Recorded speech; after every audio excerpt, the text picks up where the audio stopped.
আজকের এই ক্লাসে আমরা নবম শ্রেণীর ছাত্রদের জন্য বার্ষিক সামষ্টিক মূল্যায়ন 2024 জীবন ও জীবিকা সাবজেক্টের নমুনা প্রশ্ন ও উত্তর নিয়ে আসছি।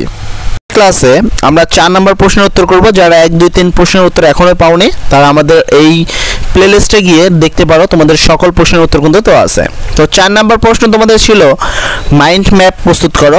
অবশ্যই তোমাদের 3টা দেওয়া থাকবে, তার মধ্যে তুমি চাইলে যে কোনো 2টি প্রশ্নের উত্তর করতে পারো, অবশ্যই এটা তোমার মন মতো। দলগতভাবে তোমার এলাকায় যেসব সামাজিক সমস্যা রয়েছে তা লিস্ট করে মাইন্ড ম্যাপ আকারে উপস্থাপনা করো।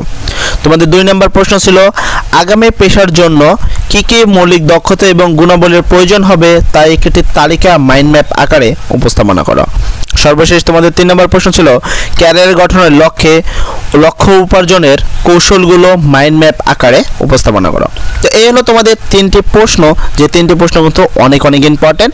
এবং আমরা প্রশ্নগুলোর উত্তর যদি দেখি, প্রথম প্রশ্নের উত্তরে চলো দেখে নেওয়া যাক। প্রশ্ন ছিল যে দলগতভাবে তোমাদের এলাকায় যে সকল সামাজিক সমস্যা রয়েছে তা একটি লিস্ট করে মাইন্ড ম্যাপ আকারে উপস্থাপনা করতে হবে। উদ্দেশ্য হলো এলাকার সামাজিক সমস্যা চিহ্নিত করতে পারা। কাজের ধরন দলগতভাবে কাজ করবা। কাজের নির্দেশনা দলগতভাবে সামাজিক সমস্যা সম্পর্কে ধারণা নাও, প্রয়োজনে শিক্ষক এবং অভিজ্ঞতার সাহায্য নিতে পারো। আমরা সোজা উত্তরে চলে যাব। যে উত্তরটা আমরা করব আমরা এইভাবে প্রথমে লিখে নিব, ঠিক আছে। আমরা দলগতভাবে পুরো এলাকার পর্যবেক্ষণ করে বেশ কিছু সমস্যার ক্ষেত্রে লিস্ট তৈরি করেছি, যার নিচে মাইন্ড ম্যাপ আকারে উপস্থাপন করা হলো। তো সেক্ষেত্রে আমরা এরকম একটা মাইন্ড ম্যাপ দেখাবো যেখানে আমাদের যত ধরনের সমস্যা আছে সকল সমস্যা কিন্তু এইখানে উপস্থাপনা করা হয়েছে। তোমরা যেমন এখানে দেখতে পারছো যে প্রথমে আমরা লিখব আমার এলাকার সমস্যা এবং একটা কোশ্চেন মার্ক দিয়ে দিব বোঝার জন্য, এবং 4 সাইডে আমাদের যে সমস্যাগুলো রয়েছে সেগুলো বলবো। আমরা যদি এক সাইডে প্রথমে লিখি আমরা লিখব এলাকায় লাইব্রেরি ফ্রি সার্ভিস, 2 নম্বর তোমাদেরকে শিক্ষা, 3 নম্বর পরিবেশ, 4 নম্বর স্বাস্থ্য, পরিবেশ ও সামাজিক সহিংসতা, দক্ষতা উন্নয়ন, সামাজিক সম্পর্কিত টানাপড়ন, খেলাধুলা, খাদ্য, সামাজিক ক্লাব বা সংগঠনের অনুপস্থিতি, বিনোদন, মোবাইলে আসক্তি, প্রাকৃতিক সমস্যা, দুর্যোগ, কুসংস্কার, বাল্যবিবাহ ও যৌতুক, নারী ও পুরুষ পাচার, কর্মসংস্থান ও প্রশিক্ষণের অভাব, রোগবালাইয়ের প্রাদুর্ভাব, পশু পাখি এবং দুষ্প্রাপ্য গাছ, প্রকৃতির সংরক্ষণ, প্রবীণ সেবা, পথ শিশু, তারপর হলো বিশেষ চাহিদা শিক্ষার্থীদের অন্য অসুবিধা, যানজট, বুলিং বা নির্যাতন, তারপর রাস্তাঘাট। এই হলো আমাদের সামাজিক সমস্যার একটি মাইন্ড ম্যাপ। আশা করি তোমরা বুঝতে পেরেছো। এই ছিল আমাদের 1 নম্বর প্রশ্নের উত্তর। যেভাবে তোমরা একটা কাগজে এভাবে মাঝখানে নিয়ে সুন্দর করে একটা বৃত্ত প্রয়োজনে দিয়ে নিবা, তার পরবর্তীতে এই লেখা শেষে বৃত্তটা মুছে নিবা। তো আশা করি তোমরা প্রথম প্রশ্নটা বুঝতে পেরেছো। এবার চলো আমরা 2 নম্বর প্রশ্নটি দেখে নেই। পেশার জন্য কি কি মৌলিক দক্ষতা এবং গুণাবলী প্রয়োজন হবে তার একটি তালিকা মাইন্ড ম্যাপ আকারে উপস্থাপনা করা।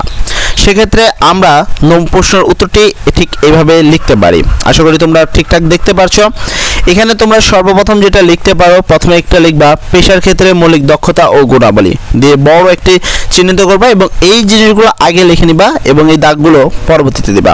স্কেল দিয়ে খুব সুন্দর করে এখানে যে কয়টি দেওয়া আছে ঠিক সেই কয়টি দাগ দিয়ে নিবা। এখানে টোটাল 7টি দাগ রয়েছে এবং এই 7টি দাগ তোমরা দিয়ে নিবা।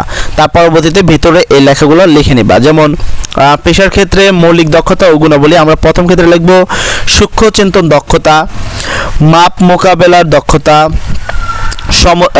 চাপ মোকাবেলার দক্ষতা, সমস্যা সমাধান এবং সিদ্ধান্ত গ্রহণের দক্ষতা, গাণিতিক ও প্রযুক্তিগত দক্ষতা, যোগাযোগ ও সহযোগিতামূলক দক্ষতা, তারপর আত্মসচেতনা, আত্মবিশ্বাস ও মানসিক দৃঢ়তা, সৃজনশীল ও উদ্ভাবনমূলক চিন্তা দক্ষতা, তারপর সততা, ইতিবাচক দৃষ্টিভঙ্গি এবং নৈতিক মূল্যবোধ। তার পরবর্তীতে আমরা একটি স্কেল দিয়ে এভাবে ঠিক টেনে নেব, যেমনটি তোমরা এই যে মাইন্ড ম্যাপটিতে দেখতে পাচ্ছ।